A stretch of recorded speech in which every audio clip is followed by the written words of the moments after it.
I am Snake the Bigfoot Hunter, and I'm coming to you live from the Adirondack Mountains. And I am the man who found a Bigfoot body in 2024, and it's been covered extensively on the news. And yeah, coming to you This guy, live into the honest, straight up mountain. though. This is the guy that would find Bigfoot, though, dude.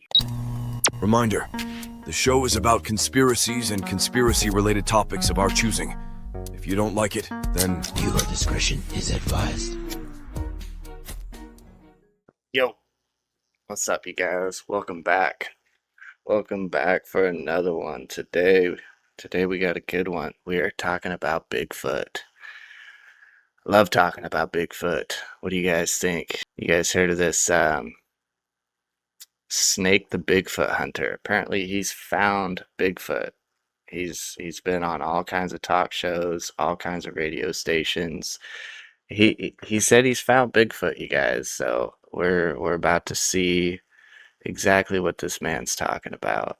So let's dive right in. Welcome back. I had a whole bunch of videos that I had pulled up, but it turns out that he's pretty much got everything on his own website here, which is nice and convenient.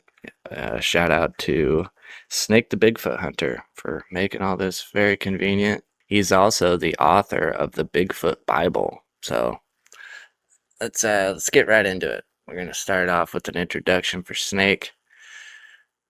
Snake is an Adirondack-based Bigfoot hunter, author of the Bigfoot Bible, and founder of the newly minted Bigfoot Research Organization. Right on. Snake has over 14 years of field experience. In late 2024, Snake recovered physical remains that he named Dack. So that's another part of it. So the Bigfoot that has been found has been named Dack by Snake himself, making him the first tracker to produce a verified Bigfoot specimen.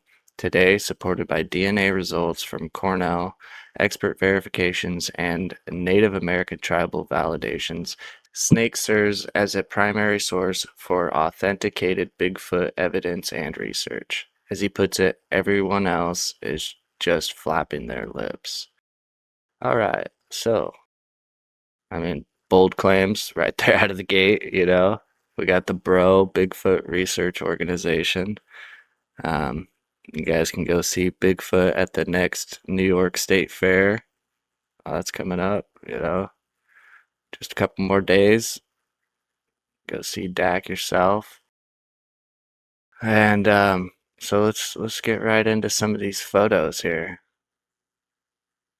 So right out of the gate, we've got, I believe that's Snake there.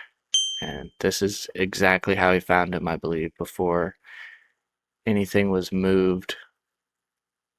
And these are all his claims, We're just going over this. Yeah, that's pretty crazy, man. I don't know. We'll get into some more. That's crazy looking. But we'll get into some more of some of the debunking kind of claims here as well.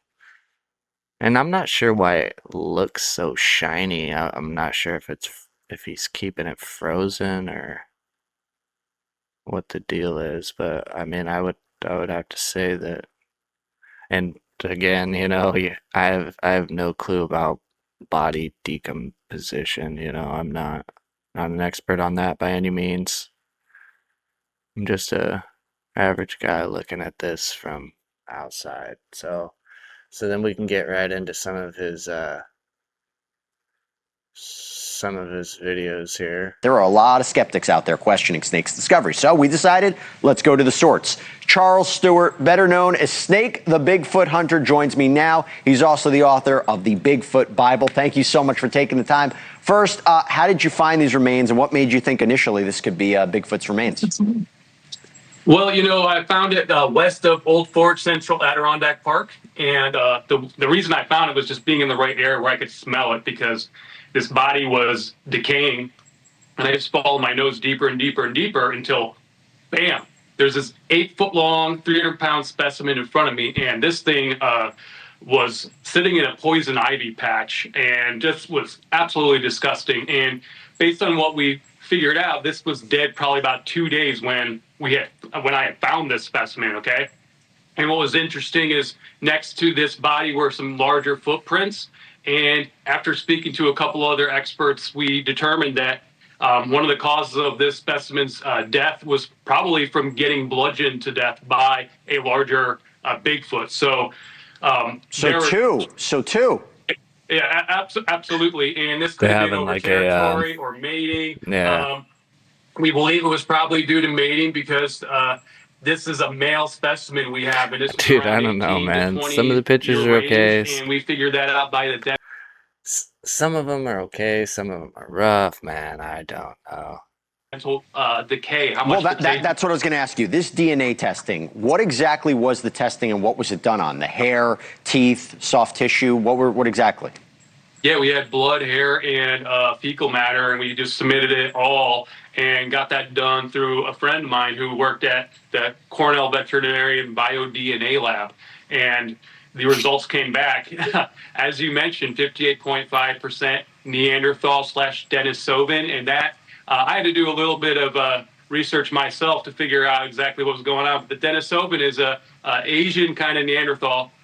It's mixed with 41.5% human, and some of that's indigenous. So at some point they did cross over the Bering Land Strait and have been in the Americas. So what we have there is, a very dangerous, aggressive. We know they attack each other, and they could definitely attack and hurt humans for sure.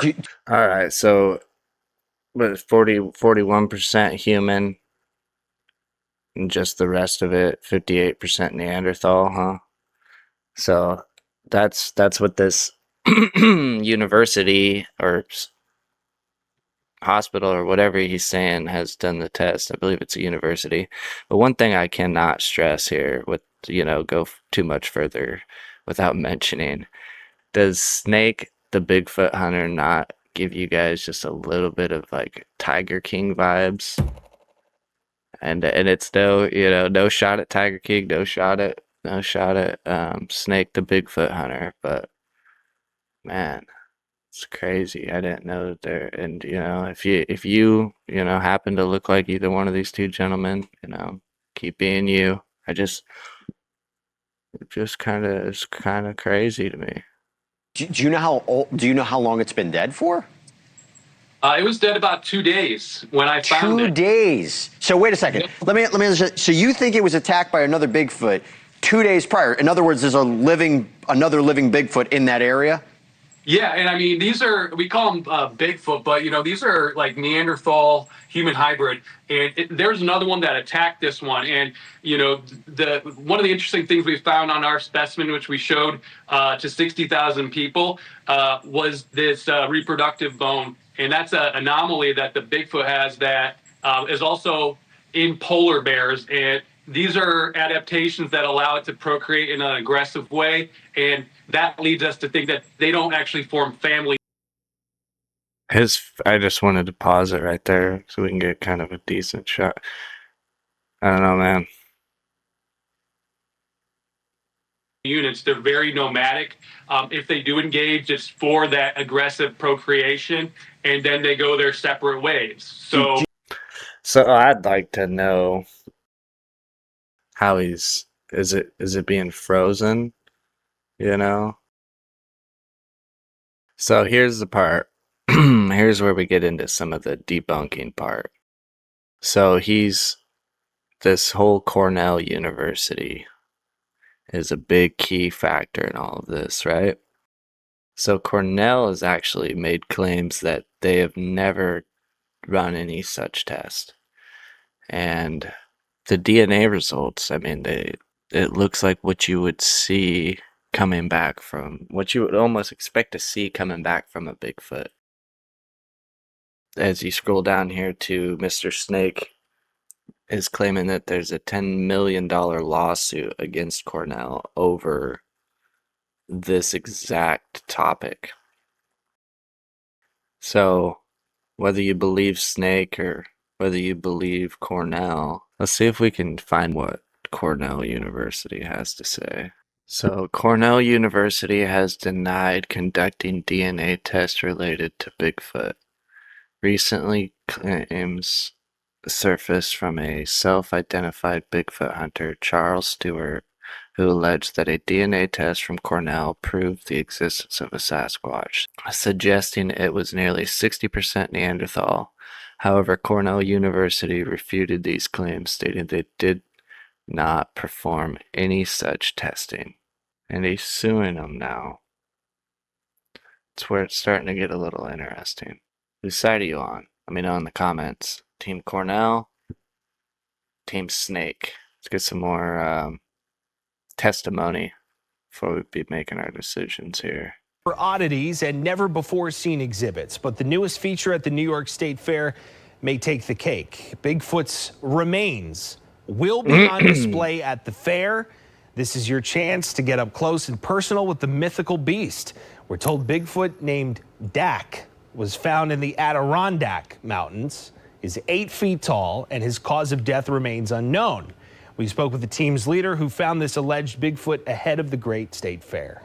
My initial thought was contacting maybe a park Tiger ranger King, or police, and then the back of my mind said, you can't do that, Snake. You gotta carry this burden for yourself. And the only way that I'm gonna be able to show this Bigfoot body is by getting it out.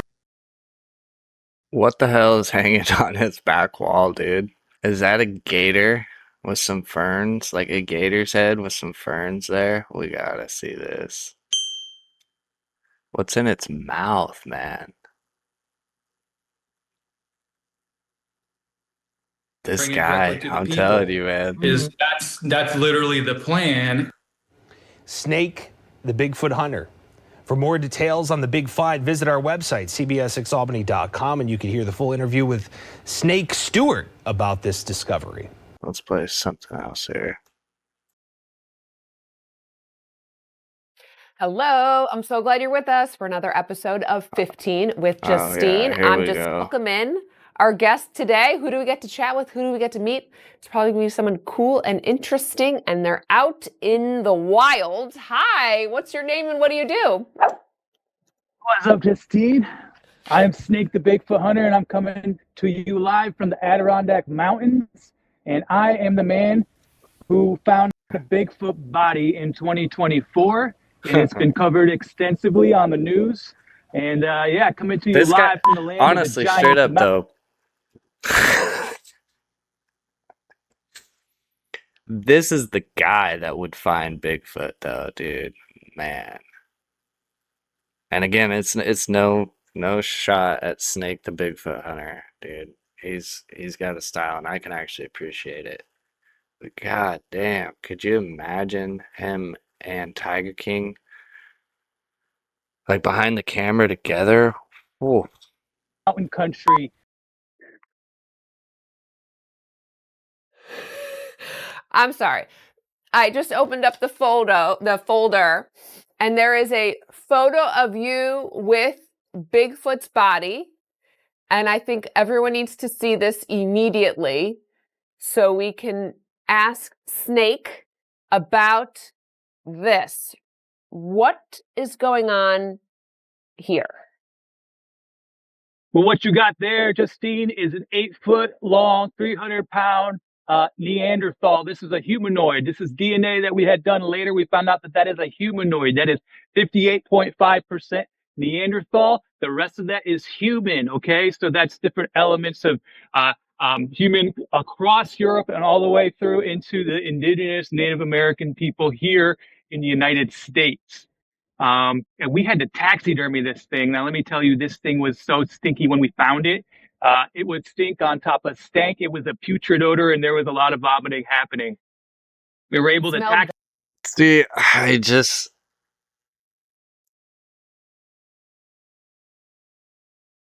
there's not enough seriousness going on in any of this. I don't expect the most professional guy to Be the guy to find Bigfoot. I can't even watch that shit right there. God damn. I don't know, man. The more I watch, the more I'm like, and I want to believe in Bigfoot, man. I do. I remain in belief that Bigfoot exists, but I do remain skeptical about this particular one. Its face bothers me, but I mean, obviously, I don't know. Never seen one before. Maybe that's what the dude looks like. I don't know, man. He's really kind of eating this up, and again, no slight at any of that, but he seems to be very excited about the publicity, which, I mean, dude found Bigfoot, just excited to share it around. Dude, he's got all of his contact information on here. You guys see that? Not crazy? You can text Snake, you can email Snake.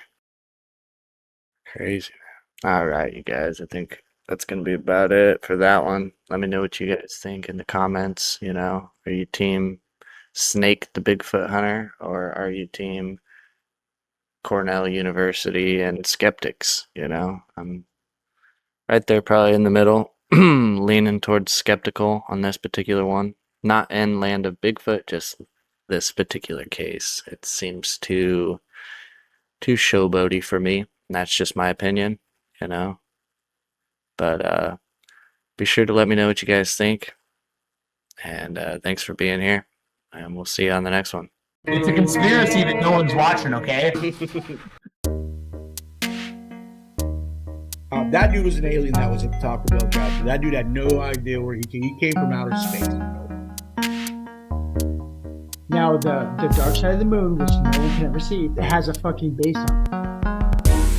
Because my brain wanted to be like some man is running at our pickup, and then my brain went, and it's way too big. How many ships and stuff have we put, or whatever, in the water? That's gotta raise the level a little bit.